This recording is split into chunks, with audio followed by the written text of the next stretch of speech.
అని కొనియాడనా పాడనా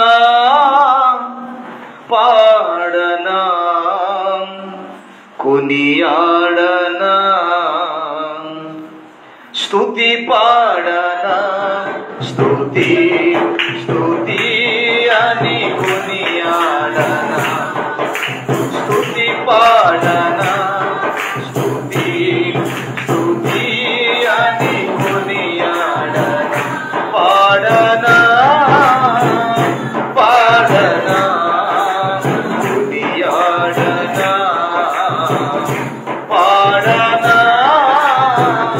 పాడనా కొనియాడనా స్తుతి పాడనా స్తుతి స్తుతి అని కొనియాడనా స్తుతి పాడనా స్తుతి స్తుతి అని కొనియాడనా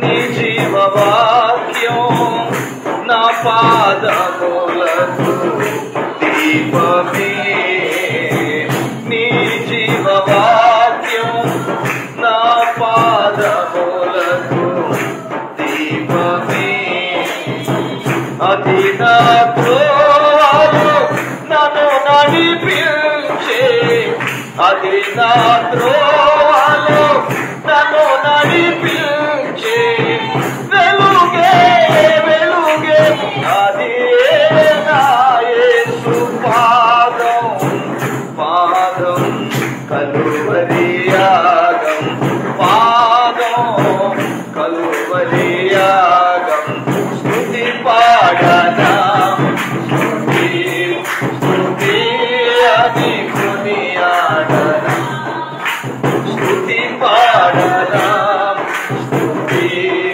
స్తుతి అని కొనియాడనా పాడనా పాడనా కొనియాడనా పాడనా పాడనా కొనియాడనా స్తుతి పాడనా స్తుతి స్తుతి అని కొనియాడనా స్తుతి పాడనా స్తుతి స్తుతి అని కొనియాడనా. పరిశుద్ధుడగు మా తండ్రి, మహోన్నతుడా, మారని దేవుడా, మహనీయుడా, నీ పవిత్రమైన నామోచ్చరణ చేసి ఈ ఉదయకాల సమయంలో మీ నామాన్ని స్తుతిస్తూ ఉన్నాం. స్తుతి చేయుట యథార్థవంతులకు శోభస్కరము. స్తుతి యాగం అర్పించువాడు నన్ను మహిమపరచుచున్నాడని నీ లేఖనము సెలవిస్తూ ఉంది. ఇదిగో నాయన, ఈ యొక్క స్తుతి ఆరాధనలు మీ సన్నిధికి చేర్చుకోండి.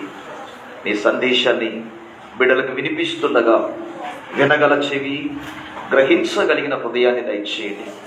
యేసయ్య నామములో ప్రార్థించి స్తుతించి వేడుకుంటున్నాము తండ్రి, ఆమేన్. అందరం చెప్తాం, చేతులెత్తి ఆమేన్ ఆమేన్. మంచిది దేవుని బిడ్డలారా, గడిచిన పునరుత్థాన దినము నుంచి ఈ పునరుత్థాన దినం వరకు దేవుడు తన సజీవమైన రెక్కలు క్రింద మనలందరినీ ఆయుర ఆరోగ్యాల చేత నింపి ఈ రీతిగా ఆయన నామాన్ని స్తుతించే భాగ్యాన్ని ప్రభు మనకు ప్రసాదించాడు. అదేవిధంగా ఈ యొక్క ఆరాధనకు కూడి వచ్చినటువంటి మీ అందరికీ ప్రభు పేరట వందనాలు తెలియజేస్తున్నాను. మీరందరూ బాగున్నారని మరి నేను అనుకుంటున్నాను. ప్రభు స్తోత్రాలు. మీ కుటుంబాలు మరి క్షేమంగా ఉండాలి అని, మీరందరూ ఆయుర ఆరోగ్యాల చేత మరి వర్ధిల్లాలని ప్రభు సన్నిధిలో మరి నేను ప్రార్థన చేస్తూ ఉన్నాను. ఆ విధంగా మన కుటుంబాలు ఈ నూతన సంవత్సరంలో వర్ధిల్లును గాక. ఆమేన్. మంచిది, దేవుని వాక్యాన్ని మనం విందాం. పరిశుద్ధ గ్రంథంలో నుండి 50వ కీర్తన 23వ చరణాన్ని స్తుతి యాగము అర్పించువాడు నన్ను మహిమపరచుచున్నాడు. నేను వానికి దేవుని రక్షణ కనబరుచున్నట్లు వాడు మార్గం సిద్ధపరుచుకొనును. దేవునికి స్తోత్రాలు. దేవుని బిడ్డలారా, ఈరోజు మీకు ఒక 4 విషయాలు తెలియపరుస్తాను. ఒక 4 యాగాల గురించి మీకు తెలియపరుస్తాను. ఇప్పుడు మనం చదివినటువంటి ఆ 50వ కీర్తన 23వ వచనములో స్తుతి యాగము అని మనం చదువుతున్నాం. యాగము అనేటువంటి పదానికి అర్థం ఏమిటంటే కాల్చబడుట, దహించబడుట. ఈ యొక్క పదాలు పర్యాయ పదాలు మనం వాడతాం. ఈ చదివినటువంటి వాక్య భాగంలో స్తుతి యాగము అనేటువంటి పదాన్ని మనం చూడగలుగుతున్నాం. మన దైనందిన జీవితంలో స్తుతి అనేది మన గతిని మార్చేదిగా ఉంటుంది. దేవునికి స్తోత్రాలు. స్తుతి అనేది మన పరిస్థితుల్ని మార్చగలిగేదిగా ఉంటుంది. చూసారా, మన పితరులు ఎంతో మంది స్తుతుల ద్వారా వాళ్ళు ఎన్నో కార్యాలు చేయగలిగారు. వాళ్ళ ఎన్నో అద్భుతాలు వాళ్ళ దైనందిన జీవితంలో మనం చూడగలుగుతాం. ఇశ్రాయేలు ప్రజలందరూ ఎరుకో కోట గోడల చుట్టూ వాళ్ళు ప్రదక్షిణ చేసినప్పుడు, వాళ్ళు స్తుతులు చేసినప్పుడు, వాళ్ళు దేవుణ్ణి మహిమపరిచినప్పుడు ఎరుకో కోట గోడలు కూలినట్లుగా లేఖనాలు సెలవిస్తూ ఉన్నాయి. పౌలును శీలను చెరసాల్లో వేసినప్పుడు వాళ్ళు పాటలు పాడుచు వాళ్ళు దేవుని స్తుతించుచూ ఉన్నప్పుడు చెరసాలే బ్రద్దలైపోయింది. అంటే స్తుతులకు అంత శక్తి ఉంటుందని దేవుని వచనాన్ని బట్టి ప్రభు సన్నిధిలో మీకు తెలియపరుస్తున్నాను. స్తుతుల ద్వారా ఒక దుర్గాన్ని ఆయన స్థాపించగలడు. చూసారా, అంటే స్తుతి అనేది మన గతిని మార్చేదిగా ఉంటుంది. స్తుతి అనేది మన పరిస్థితులను మార్చేదిగా ఉంటుంది. స్తుతి అనేది మన యొక్క శాపాన్ని తీసేదిగా ఉంటుంది. స్తుతి అనేది మనకున్నటువంటి బలహీనతను తొలగించేదిగా ఉంటుంది. అంటే స్తుతికి అలాంటి శక్తి ఉంటుంది. అందుకనే భక్తుడు చెప్తాడు, స్తుతించు నీ నోరు నింపుతానంటాడు. అంటే మనం స్తుతి చేసినప్పుడు మరి మన నోరు నింపబడుతుందని చూడగలుగుతున్నాం. స్తుతి చేయుట యథార్థవంతులకు శోభస్కరము అని దేవుని వాక్యాన్ని బట్టి మీకు తెలియపరుస్తున్నాను. ఈ స్తుతి అనేది మన దైనందిన జీవితంలో కష్టాల్లో స్తుతించాలి, బాధల్లో స్తుతించాలి, సంతోషంలో స్తుతించాలి. చూసారా, యోబు యొక్క జీవితంలో అన్ని కోల్పోయిన తరువాత, సర్వాన్ని కోల్పోయిన తరువాత, అరికాలు మొదలుకొని నడినెత్తి వరకు కురుపుల వ్యాధి కలిగిన తరువాత చూసారా, ఆయన ఒక పదాన్ని వాడతాడు, యెహోవా ఇచ్చెను యెహోవా తీసుకొనెను ఆయనకే స్తుతి కలుగునుగాక అని స్తుతి చెల్లిస్తాడు. అంటే స్తుతి అనేది ఒక సంతోషంలోనే దేవుడికి చెల్లించేది కాదు, ఒక ఆనందంలోనే చెల్లించేది కాదు. మన దైనందిన జీవితంలో మన యొక్క జీవితంలో అది కష్టాల్లో, అది బాధల్లో, అది ఇరుకుల్లో, అది ఇబ్బందుల్లో చేయవలసినటువంటిది స్తుతి అనేది ప్రభు పేరట మీకు తెలియపరుస్తున్నాను. అయితే ఈ స్తుతి ఏమి కావాలి అంటే అది యాగముగా మార్చబడాలి. నువ్వు చేసే స్తుతి అర్పణలు, నువ్వు చేసే స్తుతులు, నువ్వు చెల్లించే స్తుతులు మరియు యాగముగా కాల్చబడాలి.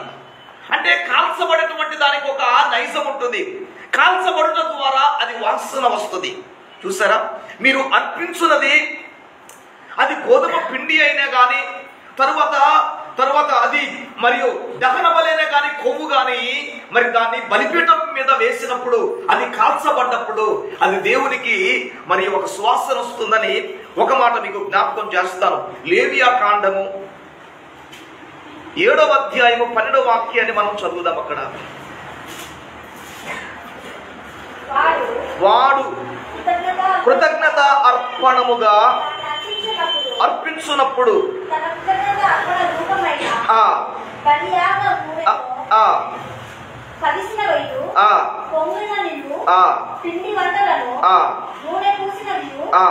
చూసారా, నూనె కలిపి కాల్చిన గోధుమ పిండి అని చదువుతాం అన్నమాట.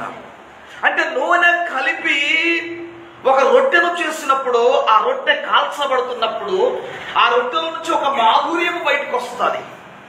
దేవునికి స్తోత్రాలు. రొట్టెలు కాల్చే అనుభవం మీకున్నది. గోధుమ పిండి తీసుకొని ఆ పిండిని పిసికి రొట్టెగా చేసి ఆ రొట్టెకి నూనె పూసి పెనం మీద వేసిన తర్వాత ఆ పెనం మీద కాలుతున్నటువంటి రొట్టె సువాసన వస్తుంది. వస్తుందంటారా రాదంటారా? వస్తుంది. పక్క వాళ్ళకు కూడా వాసన వచ్చేసి రొట్టెలు కాలుస్తున్నారని.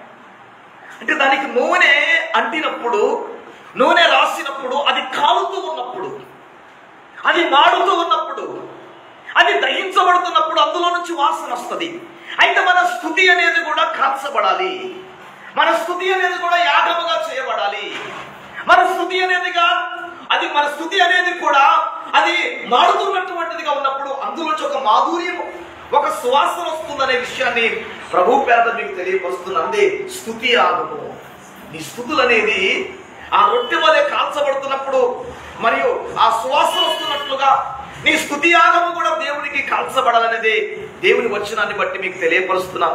మనం చదివినటువంటి మరియు ఆ 56వ కీర్తన 13వ వచనంలో కూడా ఒక మాట మనం చదవచ్చు. చూసారా?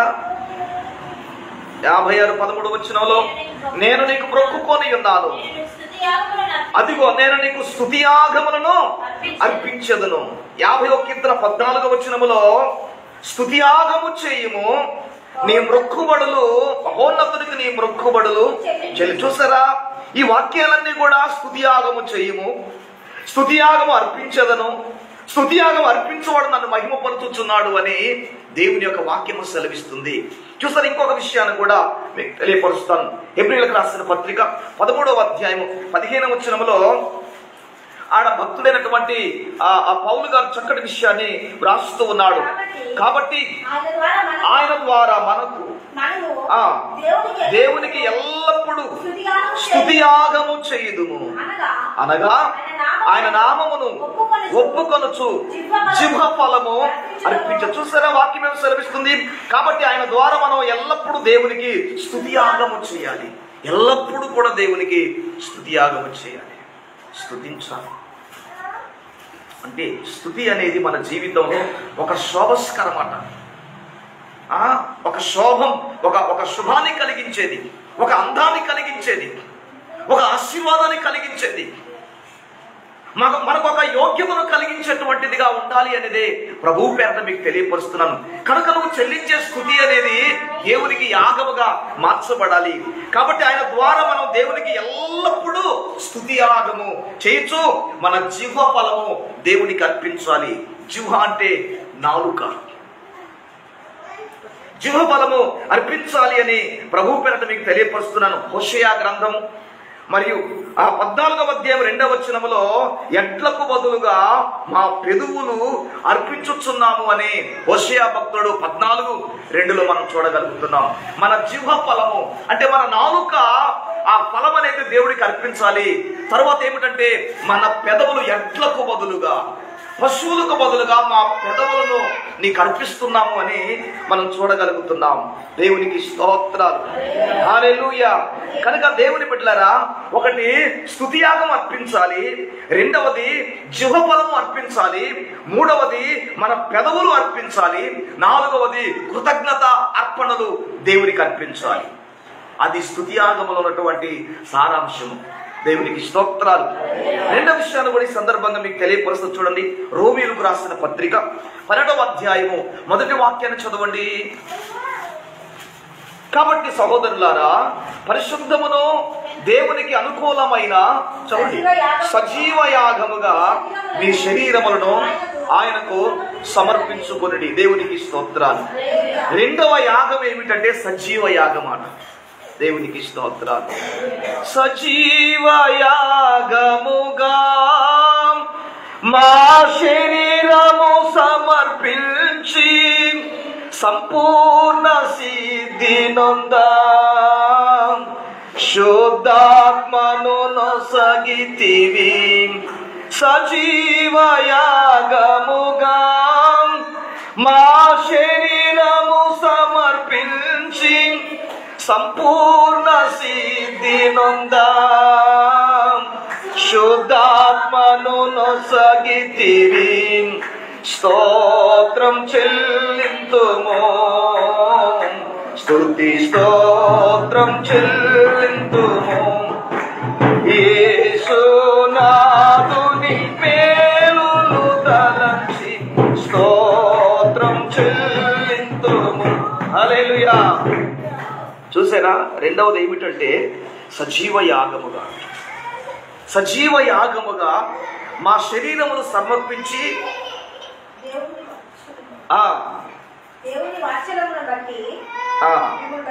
చూసారా, దేవుని యొక్క సన్నిధానంలో సజీవ యాగముగా అంటే సజీవము అనే మాటకు అర్థం ఏమిటంటే బ్రతికి, ప్రాణము, ఊపిరి. అంటే సజీవ యాగముగా మీ శరీరాలను దేవునికి సమర్పించాలి. అంటే మీ శరీరం అనేది కూడా యాగం అయిపోవాలి. అంటే శరీరం యాగం కావడం అంటే దాని అర్థం ఏమిటంటే మన శరీరంలో ఉన్నటువంటి శరీర క్రియలన్నీ కూడా చావాలి. మన శరీరంలో ఏదైతే దేవునికి ఆయాసాన్ని కలిగించేది, దేవునికి దుఃఖాన్ని కలిగించేది, దేవునికి బాధ కలిగించేటువంటి క్రియలు ఉన్నాయో అవన్నీ కూడా యాగమైపోవాలి, అవన్నీ కూడా యజ్ఞమైపోవాలి, అవన్నీ కూడా కాల్చబడాలి అని దేవుని వాక్యము సెలవిస్తుంది. సజీవ యాగముగా నీ శరీరాన్ని దేవునికి సమర్పించాలి. ఈ శరీరం అనేది దేవునికి మనం సమర్పించాలి. దేవునికి స్తోత్రం. నీ దేహము దేవుని వలన నీకు అనుగ్రహించబడిందని మీరు ఎరుగరా? మీలో ఉన్న ఆత్మ, పరిశుద్ధాత్మ, మీ యొక్క ఆ హృదయము ఆత్మకు నిలయమని మీరు ఎరుగరా అని కొరింథీ పత్రికలో మనం చూడగలుగుతున్నాం. అంటే ఈ దేహం అనేది దేవుడు వలన మనకు అనుగ్రహించబడ్డది. దేవునికి స్తోత్రాలు. ఈ దేహము దేవుడి ద్వారా అనుగ్రహించబడ్డది కాబట్టి ఈ దేహము ద్వారా అపవిత్రమైన కార్యాలు చేయకూడదు. ఈ దేహము ద్వారా దేవుడికి అసహ్యకరమైన కార్యాలు చేయకూడదు. నా ఇష్టం అండి, నా శరీరము, నేను త్రాగుతా, నేను చూస్తా, నా ఇష్టానుసారంగా ప్రవర్తిస్తా, నేను ఇష్టానుసారంగా జీవిస్తా అంటే కుదరదు. ఎందుకంటే ఇదిగో మీ దేహము దేవుడు విలువ పెట్టి కొనబడినటువంటి వారు, మీరు మీ సొత్తు కాదు అని మరి పౌలు భక్తుడు చెప్తున్నట్టుగా దేవుని వాక్యం సెలవిస్తుంది. కనుక ఈ రోమా పత్రికలో ఈ 12వ అధ్యాయం 1వ వచనంలో మనం చదువుతున్న సజీవ యాగముగా మీ శరీరాలను సమర్పించాలి. మన శరీరాలు సమర్పించామా? మన శరీరాలు సమర్పించామా? సజీవ యాగముగా మన శరీరాన్ని సమర్పించాలి. ఈ యొక్క శరీరాన్ని దేవుడికి అప్పగించాలి, దేవుడికి సమర్పించాలి. నా ఇష్టమని నీ శరీరం మీద ఎట్లా పడితే అట్లా వస్త్రధారణ చేయకూడదు, ఎట్లా పడితే అట్లా అలంకరించుకోవద్దు, ఎట్లా పడితే అట్లా దేవునికి ఆయాసకరంగా నీ శరీరాన్ని అపవిత్రం చేసుకోవద్దు. నీ శరీరము దేవుడు నీకు అనుగ్రహించినటువంటి గొప్ప వరం అది. స్తోత్రాలు. నా శరీరం అండి నా ముక్కుకి రంధ్రం పెడతా, నా శరీరం అండి నా చెవుకి రంధ్రం పెడతా, నా శరీరం అండి అన్ని దిగేసుకుంటా అంటే అది కుదరదు. ప్రభు స్తోత్రాలు. మీ యొక్క శరీరాలు సజీవ యాగముగా దేవునికి సమర్పించాలి అని దేవుని యొక్క వచనాన్ని బట్టి మీకు తెలియపరుస్తున్నాను. చూసారా, హెబ్రీయులకు రాసిన పత్రిక 10వ అధ్యాయము 22వ వాక్యాలు చదవండి. హెబ్రీ పత్రిక 10:22లో మనస్సాక్షికి కల్మషము తోచకుండానట్లు ప్రోక్షింపబడు హృదయము గలవారై నిర్మలమైన ఉదక స్నానము చేసిన శరీరము గలవారై ఉండి విశ్వాస విషయములో సంపూర్ణ నిశ్చయత కలిగి. చూసారా, మన యొక్క మనస్సాక్షి కల్మషం తోచకుండానట్లుగా ప్రోక్షింపబడిన హృదయము గలవారమై నిర్మలమైన ఉదకముతో స్నానము చేసిన శరీరము గలవారమై అని దేవుని యొక్క వాక్యము సెలవిస్తుంది. నిర్మలమైన ఉదకము, ఉదకము అంటే నీళ్లు, నిర్మలమైన నీళ్లు. నిర్మలమైన ఉదకముతో ఏం చేయాలి అంటే స్నానం చేయాలి. నిర్మలమైనవి అంటే కలంకం లేనటువంటివి, పరిశుద్ధమైనటువంటివిగా మనం పోల్చుకోవచ్చు, శుద్ధ జలముగా మనం పోల్చుకోవచ్చు. ఇది నిర్మలమైనది ఏమిటి అంటే దేవుని వాక్యమే నిర్మలమైనది, దేవునికి స్తోత్రాలు. ఆయన వాక్యము నీళ్లకు పోల్చబడ్డది, ఆయన వాక్యము పాలకు పోల్చబడ్డది, ఆయన వాక్యము తేనెకు పోల్చబడ్డది. దేవునికి స్తోత్రాలు.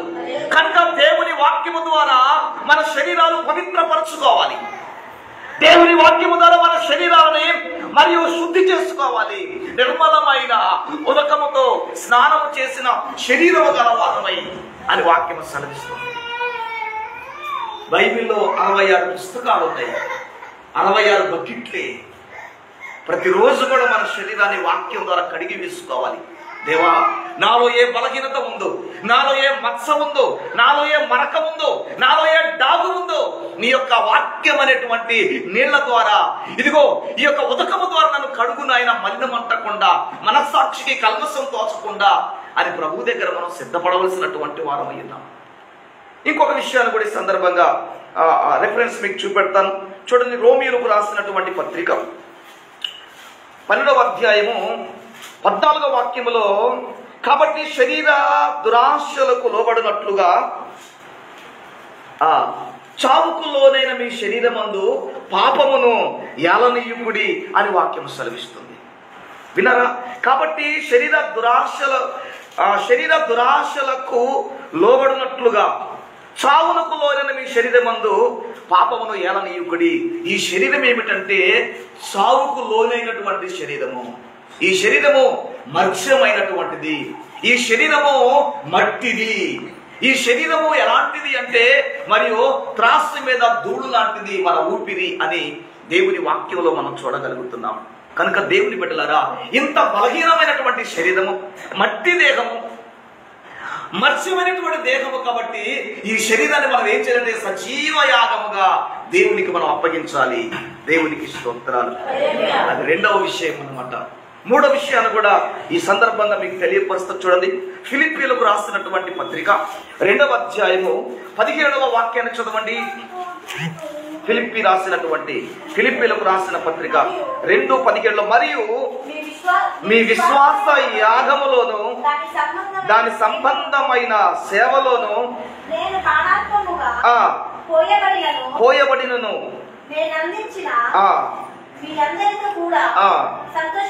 చూసారా? ఇక్కడ మూడవది ఏమిటంటే విశ్వాస యాగము. దేవునికి స్తోత్రాలు.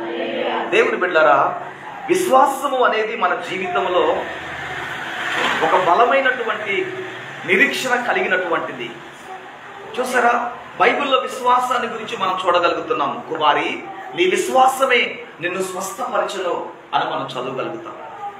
అంటే విశ్వాసము లేకుండా ఎవరు కూడా దేవుడిని నమ్మలేరు అనమాట. దేవుడి దగ్గరకు వచ్చేటువంటి వాడు, దేవుడు నా రోగాన్ని నయం చేస్తాడు, నా శాపాన్ని తొలగిస్తాడు, నా పాపాన్ని కడిగి వేస్తాడు అని దేవుడి దగ్గరకు వచ్చేటువంటి వాడు విశ్వాసముతో రావాలి. విశ్వాసం అనేది మన జీవితంలో మనం కలిగి ఉన్నప్పుడు దేవుడు మన పట్ల కార్యాలు జరిగిస్తాడు. ఇదిగో నీ కుమారుణ్ణి నేను బాగు చేస్తున్నాను, నువ్వు నమ్ముచున్నావా అని ప్రభు అడిగినట్టుగా మనం చూడగలుగుతున్నాం. ప్రభువా, నమ్ముతూ ఉన్నాను, నాకు అపనమ్మకం కలగకుండా సహాయం చేయమని ఆ తండ్రి వేడుకున్నట్లుగా వాక్యము సెలవిస్తుంది. అంటే విశ్వాసాన్ని బట్టి దేవుడు గొప్ప కార్యాలు మన జీవితంలో జరిగిస్తాడు. ఏప్రిల్కి రాసినటువంటి పత్రికలో చదవవసరం లేదు, కానీ ఆడ 11వ అధ్యాయం 1వ వచనం నుండి అక్కడ విశ్వాసుల యొక్క మరియు ఆ లిస్ట్ మనం చూడగలుగుతున్నాం. అబ్రహాము గురించి మనం చూస్తాం. అబ్రహాము మరియు విశ్వాసాన్ని బట్టి మరి తన జీవితంలో గొప్ప కార్యాలు పొందగలిగాడు. చూసారా? తరువాత మరి యాకోబు గురించి, అక్కడ మోషే గురించి, అక్కడ సమూయేలు గురించి, అక్కడ గిద్యోను గురించి, అక్కడ యెఫ్తా గురించి, అక్కడ దానియేలు గురించి, అక్కడ ఇశ్రాయేలు ప్రజల గురించి కూడా రాయబడ్డది. అక్కడ ప్రజలు, ఇశ్రాయేలు ప్రజలాట విశ్వాసము ద్వారా వారు పొడి నేల మీద నడిచిపోయారు. ప్రభు స్తోత్రం. విశ్వాసము ద్వారా వాళ్ళు ఏం చేశారు అంటే సింహాల నోళ్లు మూయించారు. విశ్వాసము ద్వారా ఖడ్గదారుల్ని వాళ్ళు తప్పించుకున్నారు.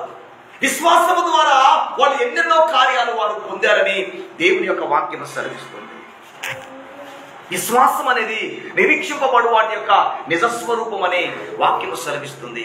అబ్రహాము గుడ్డిగా నమ్మాడు, విశ్వాసముతో నమ్మాడు, ఆయన నీతికే వారసుడిగా అయ్యాడు, ఆయన విశ్వాసులకు తండ్రి అని మనం చూడగలుగుతున్నాం. దేవునికి స్తోత్రం. దేవుని బిడ్డలారా, నీతిమంతుడు విశ్వాసం మూలంగా బ్రతుకుతాడట. ఎట్ట బ్రతుకుతాడు? విశ్వాసం మూలంగా బ్రతుకుతాడు. నా దేవుడు నాకు సాయం చేస్తాడు, నా దేవుడు నాకు మేలు చేస్తాడు. ఇప్పుడు నేను కరువులో ఉంటున్నానేమో, వస్త్రహీనతలో ఉంటున్నానేమో, గృహం లేకుండా ఉంటున్నానేమో, ఉద్యోగం లేకుండా ఉంటున్నానేమో, ఇంకా రకరకాల సమస్యలతో ఉంటున్నానేమో, నా దేవుడు నాకు సాయం చేస్తాడనే విశ్వాసం నువ్వు కలిగి ఉండాలి. దేవునికి స్తోత్రాలు. అదే నీ విశ్వాసం అనేది యాగముగా మార్చబడాలి. విశ్వాస యాగం. నీ విశ్వాసం అనేది యాగముగా మార్చబడాలి. విశ్వాసము కలిగి ఉండాలి.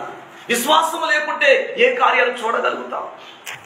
ఏమండి, నీకు విశ్వాసం ఉంటే, ఆవగించంత విశ్వాసం ఉంటే, ఇదిగో ఆ యొక్క ఎట్లా ఆ కొండ పోయి సముద్రంలో పడిద్దని మరి యేసుప్రభు చెప్పాడు కదా. అలాంటి నమ్మకాన్ని కలిగి దైవజనుడు వాక్యం చెబుతూ ఉంటే ఒక సహోదరి ఆ వాక్యం వినుచు ఉన్నది. నిజమే, విశ్వాసం ఉంటే కొండ పోయి కూడా సముద్రంలో పడిపోయింది కదా అనుకొని ఆమె ఏం చేసిందంటే ఒక 3 రోజుల ఉపవాస ప్రార్థన ప్రారంభం చేసింది. ఎందుకు 3 రోజుల ఉపవాస ప్రార్థన ప్రారంభం చేసిందంటే ఆమె ఇంటి ముందు ఒక పెద్ద బండరాయి ఉందట. అయితే దైవజనుడు ఏం చెప్పాడు? విశ్వాసం ఉంటే కొండ పోయి సముద్రంలో పడిపోయింది కదా, కాబట్టి నా యొక్క ఇంటి ముందు ఉన్నటువంటి ఆ బండరాయి కూడా మరియు తొలి అవతలకి పోవాలని 3 రోజులు ఉపవాసం ఉండి ప్రార్థన చేస్తుంది. మొదటి రోజు ప్రార్థన చేసిన తర్వాత మళ్ళీ ఆ ఇంటి మొత్తాలకు వచ్చి చూసేసరికి ఆ బండ రాయి అట్లనే ఉండిపోయింది. సర్లే అనుకొని మరొక రోజు కూడా ప్రార్థన చేసింది. మళ్ళీ ప్రార్థన చేసి రెండవ రోజు వచ్చి చూసేసరికి ఆ ఇంటి ముందర అదే బండరాయి అదే కదలకుండా అదే విధంగా ఉంది. ఇక 3వ రోజు ముగింపు కదా, కాస్త బిగింపుగా ప్రార్థన ప్రారంభం చేసి, ప్రభువా బండ తొలగిపోవాలా, బండ ఎగిరిపోవాలా, అట్లా ఇట్లా ప్రభువా అని ప్రభు దగ్గర ప్రార్థన చేసింది. చేసి 6ంటికి ఆమెనని చెప్పి వచ్చి చూసేసరికి బండ అక్కడే ఉండిపోయింది. ఆమంటది కదా, నేను అప్పుడే అనుకున్నా ఈ బండ తొలగిపోదని. ఏమంటే ఏది విశ్వాసం? నువ్వు ఏమని మోకరించావు? ఈ బండ తొలగిపోయిందా, ఈ బండ పక్కకి వెళ్ళిపోయింది అనేటువంటి అవిశ్వాసంతో నువ్వు మోకరించి ప్రార్థన చేశావు. అది ఎట్లా తొలగిపోయింది? అది సాధ్యపడదు కదా. అంటే విశ్వాసం అనేది నీకు కలిగి ఉండాలి. విశ్వాసం అనేది నీ జీవితంలో నరనరాన అది వ్యాపింప చేయాలి. నా దేవుడు నాకు మేలు చేస్తాడు, నా దేవుడు నాకు కీడు చేసేవాడు కాదని విశ్వాసం అనేది నువ్వు కలిగి ఉండాలి. ఆ విశ్వాసం ఎలాంటిదంటే యాగముగా ఉండాలి, కాల్చబడాలి. కొన్నిసార్లు నీ విశ్వాసాన్ని దేవుడు పరీక్షిస్తాడు, నీ విశ్వాసాన్ని టెస్ట్ చేస్తాడు. నీకు ఎంత విశ్వాసం ఉందో దేవుడు పరీక్ష పెడతాడు. దేవునికి స్తోత్రాలు. చదువుకున్నటువంటి విద్యార్థులకు ఉపాధ్యాయులు ఎందుకు పరీక్ష పెడతారు? ఎప్పుడైనా మీరు ఆలోచించారా? వాళ్ళకి ఎందుకు పరీక్ష పెడతారు? స్కూల్లో ఎందుకు పెడతారు అంటే వీడికి చదువు ఎంత వస్తుంది, వీడికి నాలెడ్జ్ ఎంత ఉంది, వీడికి జ్ఞానం ఎంత ఉంది అని ఆ ఉపాధ్యాయుడికి తెలియాలంటే వాడికి పరీక్ష పెట్టాలి కదా. వాడు ఉన్న జ్ఞానం బయటికి రావాలంటే ఎగ్జామ్ పెట్టాలి కదా. మరి దేవుడు నీకు కూడా నాకు కూడా పరీక్ష పెడతాడు. నువ్వు ఎంతగా విశ్వాసంలో ఉంటున్నావు? నీకు మేలు జరిగినప్పుడే నువ్వు సంకల కొడుతున్నావా? నీకు ఆశీర్వాదము ఉట్టిపడినప్పుడే నువ్వు సంకల కొడుతున్నావా? కీడు వచ్చినప్పుడు నీ విశ్వాసం ఎట్లుంటుంది? రోగం వచ్చినప్పుడు, సమస్య వచ్చినప్పుడు, ఇరుకులు వచ్చినప్పుడు, ఇబ్బందులు వచ్చినప్పుడు, పక్కోడు తిట్టినప్పుడు, ఇంకా జేబులో డబ్బులు పోయినప్పుడు, ఇంకా రకరకాల సమస్యలు వచ్చినప్పుడు నీ విశ్వాసం ఎట్లుంటుందని దేవుడు పరీక్ష పెట్టడా? దేవునికి స్తోత్రం. ఆ పరీక్షల్లో మనం పాస్ కావాలి. ప్రభు స్తోత్రాలు. అబ్రహాము పరీక్ష పెట్టాడు. ప్రభు నువ్వు ఇచ్చిన కుమారుడు నాయన నీకే. చూసారా, మన దైనందిన జీవితంలో కూడా దేవుడు మనకు పరీక్ష పెడతాడు. ఆ పరీక్షల్లో మనం పాస్ కావాలి. అదే విశ్వాస యాగం. దేవునికి స్తోత్ర. ఆ మాట మళ్ళీ ఒకసారి జ్ఞాపకం చేయండి. మరియు మీ విశ్వాస యాగములోను దాని సంబంధమైన సేవలోను ప్రాణార్పణముగా పోయబడి. చూసారా, ఆ విశ్వాస యాగములో ప్రాణార్పణముగా దైవజనుడు పోయబడ్డాడని చూడగలుగుతున్నాం. 3వది విశ్వాస యాగం గురించి మనం చదివాం. 4వది చెప్పి నేను ముగిస్తాను. చూడండి, ఎఫెసీయులకు రాసినటువంటి పత్రిక 5వ అధ్యాయము 2వ వాక్య భాగాన్ని చదువుదాం. క్రీస్తు మిమ్మును ప్రేమించి పరిమళ వాసనగా ఉండుటకు మన కొరకు తన్ను తాను దేవునికి ఆ అర్పణగాను బలిగాను అప్పగించుకొనెను. దేవునికి స్తోత్రాలు. దీన్ని ఏమంటారు అంటే బలియాగము, క్రీస్తు యొక్క బలియాగం. ప్రభు స్తోత్రాలు. అంటే బలి కాలేదా క్రీస్తు? క్రీస్తు బలియాగం కాలేదా? బలి అయిన గొర్రెపిల్ల కాదా ఆయన? బలి అయిన పశువు కాదా? క్రీస్తు మనల్ని పరిమళ వాసనగా ఉండటకు. ఏ వాసనగా చెప్పండి? మన జీవితాలని దేవుడు పరిమళ వాసనగా ఉంచుటకు. విన్నరా? కంపు వాసన ఉండేట కొరకు కాదు. తరువాత మరియు మనం పీల్చడానికి అసభ్యకరంగా ఉండటానికి కాదు. దేవుడు మనల్ని పరిమళ వాసనగా ఉండటకు, పరిమళాన్ని వెదజల్లే సువాసనగా ఉండటకు ఆయన బలిగా చేసుకున్నాడు. ఆయన అర్పణగా అయ్యాడు. ఆయన బలియాగమయ్యాడని వాక్యము సెలవిస్తుంది. క్రీస్తు బలియాగము ద్వారా, క్రీస్తు బలియాగము ద్వారా మన జీవితాలు పరిమళింపబడ్డాయి. దేవునికి స్తోత్రాలు. ఆయన బలియాగం కాకపోతే, ఆయన మరణించకపోతే, ఆయన చావకపోతే, ఆయన శిలువ ఎక్కకపోతే, ఆయన యజ్ఞం కాకపోతే ఇదిగో మన జీవితాలు పరిమళించబడవు. క్రీస్తు బలియాగము ద్వారా, క్రీస్తు యజ్ఞము ద్వారా, క్రీస్తు చావు ద్వారా మనకు బలియాగమైంది. అందుకనే గుడ్ ఫ్రైడే అని మనం చేస్తాం. అంటే సచ్చిన రోజు ఎవరైనా మంచిదంటారా? బ్యాడ్ డే అంటారు. కానీ మన యేసయ్య చచ్చిపోయిన రోజు మనం ఏమంటాం? గుడ్ ఫ్రైడే, మంచి రోజు. ఆయన చావకపోతే మనం పరిమళించం. ఆయన యజ్ఞము కాకపోతే, ఆయన మరి మృతుడు కాకపోతే మన జీవితాలకు విలువ లేదు. ఆయన మన కొరకు బలియాగం అయ్యాడు. ఎందుకు బలియాగం అయ్యాడు అంటే మనల్ని పరిమళ వాసనగా ఉండటకు. ముక్క వాసన కాదు, కంపు వాసన కాదు. మన జీవితాలు పరిమళ వాసనగా ఉండాలి. దేవునికి స్తోత్రాలు. ఎట్లనే మనం ఆలోచించాలి. నిజమే ప్రభు, నేను ఎట్లున్నా, నా జీవితం ఎట్లా వాసన వస్తుంది నాయన, ఏ విధంగా వస్తుంది ప్రభువా అని ప్రభు దగ్గర మనం ప్రశ్నించుకోవాలి. కనుక ప్రభు యొక్క సన్నిధానంలో ఆయన మనకు ఒక బలియాగం అయ్యాడు. ఇంకొక రెఫరెన్స్ చూపెట్టి నేను ముగిస్తా. చూడండి, ఏప్రిల్కి రాసిన పత్రిక 10వ అధ్యాయము 10వ వాక్యం చదవండి. యేసుక్రీస్తు యొక్క శరీరము ఒక్కసారి అర్పింపబడుట చేత ఆ చిత్తమును బట్టి పరిశుద్ధపరచబడి, చూసారా, యేసుక్రీస్తు యొక్క శరీరము ఒక్కసారి అర్పించబడుట. శరీరం ఏమైందంటే ఒక్కసారి అర్పించబడుట. ఒక్కసారి అర్పించబడిందంటే ఒక్కసారే యాగమైంది, ఒక్కసారే బలియాగమైంది. అంటే ఆయన యొక్క శరీర బలియాగం ద్వారా మనమందరం కూడా పరిశుద్ధపరచబడ్డాం. దేవునికి స్తోత్రాలు. ఆయన బలియాగము ద్వారా మనము పరిమళ వాసనగా ఉంచబడ్డాము. ఆయన బలియాగము ద్వారా మనం పరిశుద్ధపరచబడ్డాము. ఇప్పుడు మనం పాపులము కాదు, మనము నీతిమంతులమై ఉన్నాం. యేసు రక్తము ప్రతి పాపము నుంచి మనల్ని విడిపిస్తుందని దేవుని వచనాన్ని బట్టి మీకు తెలియపరుస్తున్నాను. క్రీస్తు యొక్క బలియాగం, ఆయన బలియాగము మనల్ని పరిశుద్ధపరిచింది. ఆయన బలియాగము మనల్ని పరిమళముగా ఉంచింది. ప్రభు స్తోత్రాలు.